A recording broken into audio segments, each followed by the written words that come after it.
Welcome back to UCTV. I'm Jacob Cainrad. And I'm Meadow Schrongs. This week we're going over the changes in the school, what's going on in the world, and more on the history of Union City.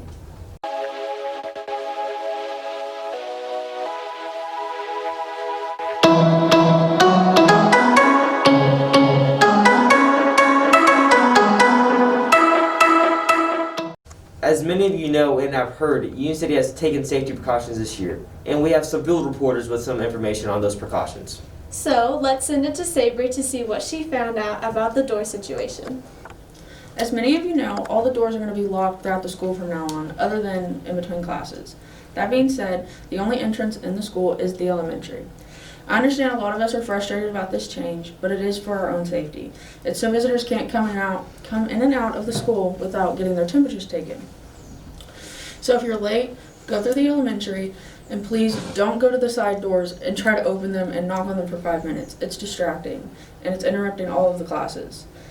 So please simply just go to the elementary, get your temperature taken, and go to class. I'm Sabri Locke, back to you. Thank you, Sabri. I know the situation can be an inconvenience, but now everyone is safer.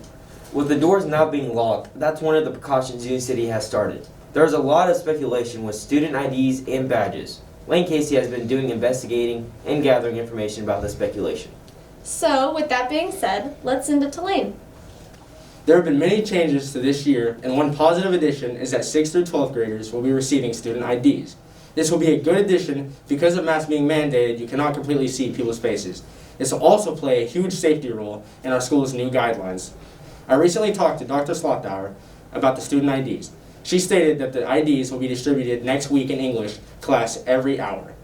They will be used to identify yourself as a Union City student. She also stated that the overall vision is to eventually add a barcode to the back, and you can scan it for anything Union City related, including lunch and food discounts at different restaurants. Thank you. Thank you, Lane, with the information about those badges. Wait, don't the badges need pictures? I'm pretty sure they do. Well, that reminds me, there's picture retakes and senior pictures on January 29th. Seniors, make sure you have everything. Guys, you need to wear a suit jacket and a tie. Ladies need to wear a necklace, earrings, and a spaghetti strap tank top. I can't wait. With our next topic, let's send it off to Kristen with weather.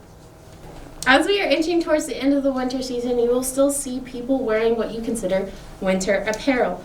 And that is because we won't be getting any warm weather anytime soon. As we live in Oklahoma, you guessed it, it's going to be windy, with our highs being 48, 49. So make sure to dress warm, be ready for the wind, and if you're driving, be safe, don't go too fast. This is Union City weather. Thank you, Chrislyn. Thankfully, it's not going to be freezing this week. I personally like the cold, so the freezing weather does not really bother me. Maybe I'm just a little weird. I think you might be. Anyway, we have some information about current world news. So let's send it off to Josh. Here's a speed round of what is happening around the world. President Biden took office last Wednesday. Sarah Thomas is to become the first woman to officiate the Super Bowl. Philip Rivers is retiring from the NFL after playing 17 seasons. Disneyland opens up to become a COVID vaccine site in California. Large explosion happened in downtown Spain on January 20th. Netflix star Joe Exotic was not pardoned.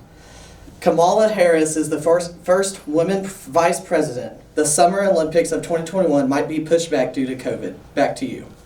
Thank you, Josh. We really appreciate it. But what we don't appreciate is last week he broke a light. And as you can see in the pictures, it shattered everywhere.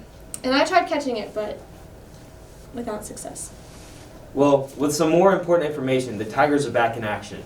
Yes, they are. And to show our spirit, we encourage everyone to wear our school colors every Friday. Now, Tyler Ross has information about the Tigers. Let's send it to him.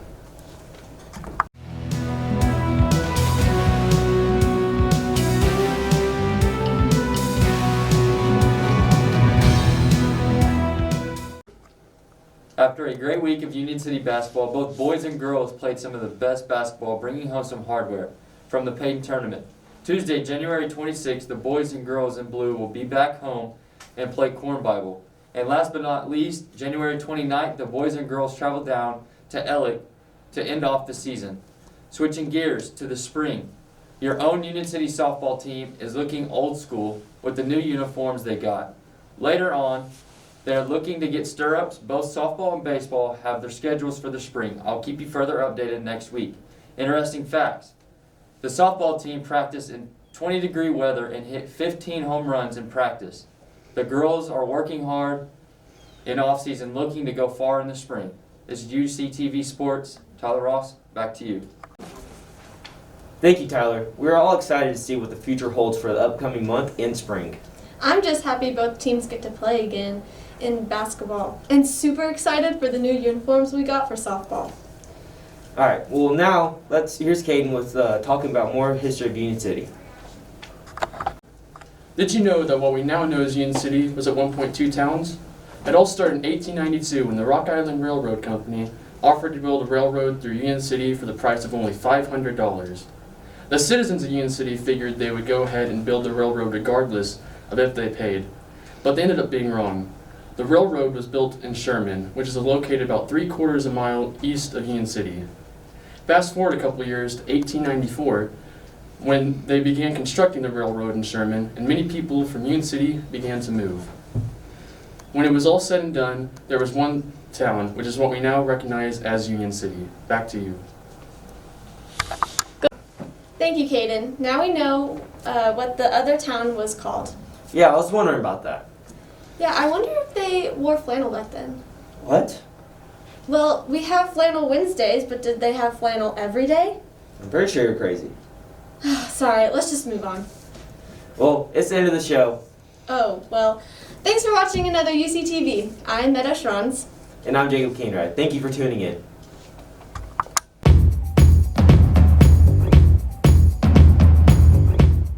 Welcome back to the Whatever Show, guys. We will be announcing more winners of the Who's Who categories. This week we wanted to announce the winners of the worst case of senioritis, so please give a big round of applause for these 2 winners.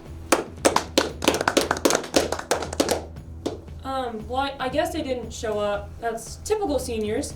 So I guess you guys will have to go see who won when the yearbooks come in. Well, what other category could we announce today? Is there talented seniors? Do we have those? Okay, I guess we can work with that. Oh my gosh! Let's have a talent show! Our most talented seniors will be back after this commercial break.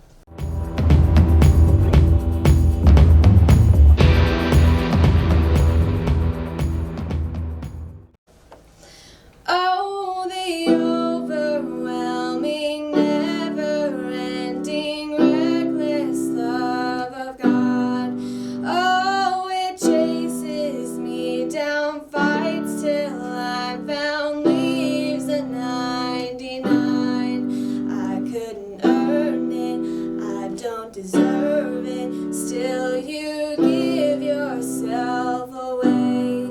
Oh, the overwhelming, never-ending, reckless love of God, yeah.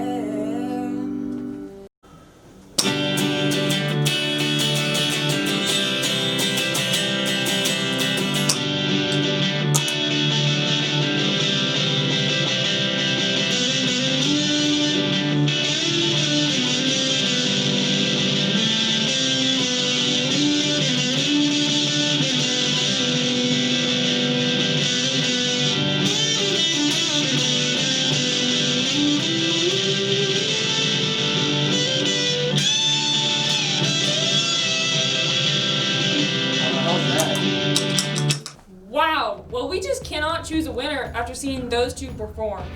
That's probably why they're both most talented seniors. That would make sense. So make sure you tune in next week to see which Who's Who category we announce. See you next week!